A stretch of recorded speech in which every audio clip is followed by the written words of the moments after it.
Et bonjour à tous, ben voilà, en ce mois d'août, il y en a qui travaillent encore, mais c'est toujours un plaisir de travailler sur des appareils des années 80. Alors celui-là c'est avec la génération des boutons comme ça, chez Technics, on était sur du 1981-82. Donc ils ont sorti le haut de gamme en Space Dimension Control, le SH 8030, qui est très complet comme appareil. On va faire un peu le tour de tout ça. Bon là pour faire voilà, pour les conditions d'essai, voilà, j'ai sorti deux enceintes Sony, série FH7 MK1, voilà, parce que c'était facile et puis elles sont pas trop grosses. J'ai ressorti un AX2 qui sera à vendre. Il est magnifique cet appareil, il a quasiment aucune marque, aucun défaut. Et puis franchement, il marche super bien. J'adore ces séries-là.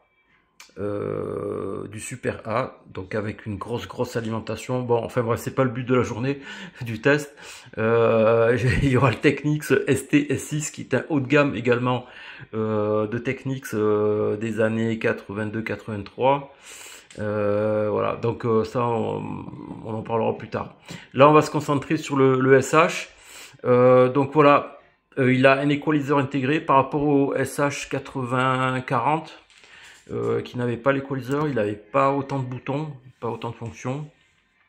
Alors ce qui est intéressant, c'est que on peut brancher une platine phono, et avec ce potentiomètre de mixing, ça fait un petit peu comme une petite table de mixage, où on va pouvoir basculer la source, mélanger les deux canaux, source et auxiliaire phono.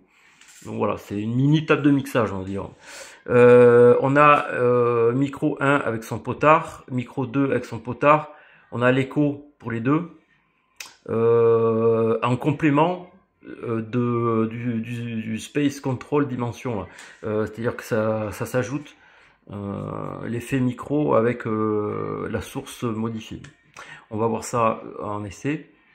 Qu'est-ce qu'on a? L'équaliseur, pas mal, assez efficace, hein, et jusqu'à plus 12. Plus 12, moins 12. Qu'est-ce qu'on a? On a après un afficheur en 3D. Alors c'est la 3D des années 80, hein. Ils ont fait ce qu'ils ont pu, c'est déjà pas mal. Et puis on a le tape monitor, donc pas mal, voilà, pour brancher une platine cassette et enregistrer les petits mixages. Voilà, on peut enregistrer et on peut lire aussi en direct, voilà. Donc l'état général, franchement, elle est bien, hein, elle est pas mal.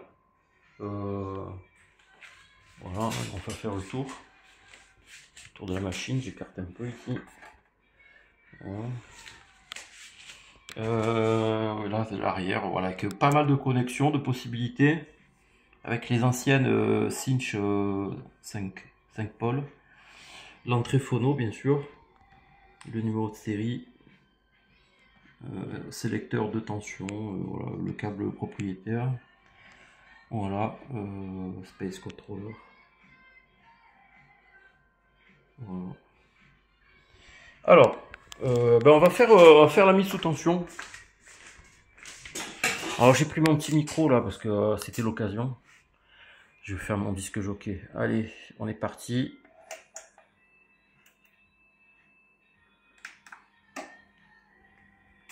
C'est parti là.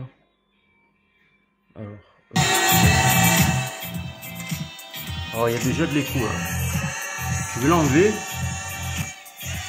J'enlève l'équaliseur. Donc là on a un vumètre classique, hein. Voilà, vumètre classique. Bon, j'espère que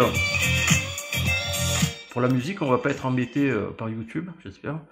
Donc là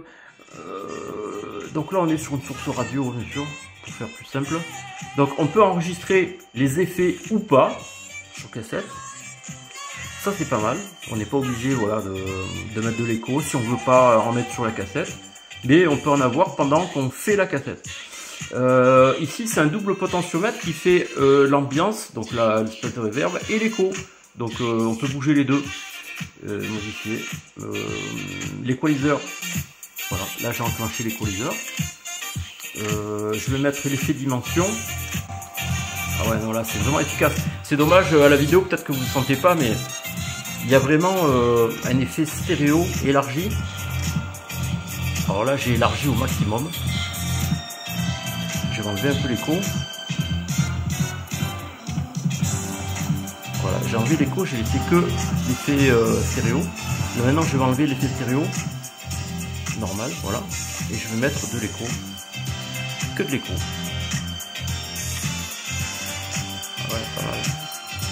Ou alors c'est l'inverse. Ouais, c'est l'inverse plutôt.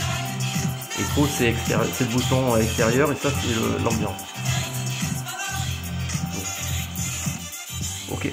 Et après, on a tout ce qui est micro. Donc là, j'ai... on a un effet aussi sur le micro 1. Alors, je vais enclencher.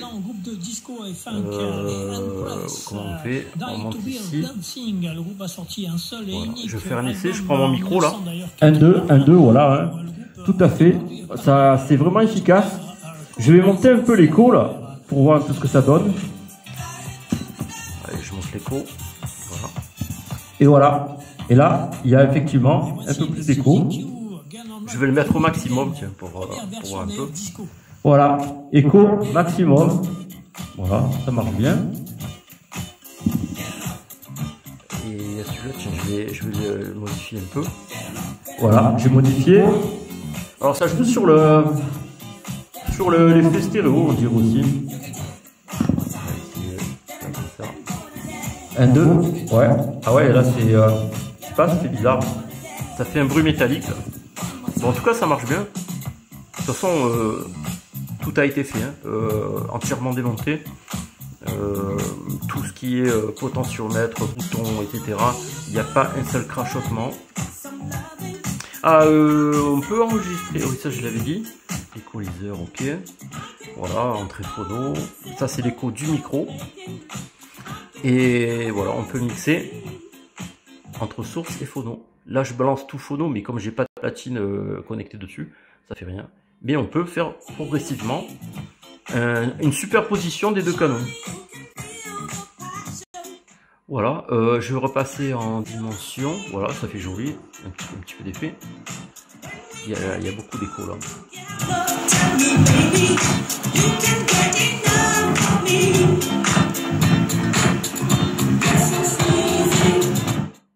C'est sympa, super.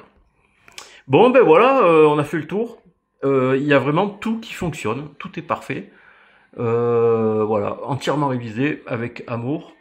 Et ben écoutez, bonne route à lui, hein. Je sais pas où il va partir, mais voilà, beaucoup de plaisir. Allez, merci, à bientôt. Et à bientôt pour les deux prochains qu'ils attendent là. Allez, bye.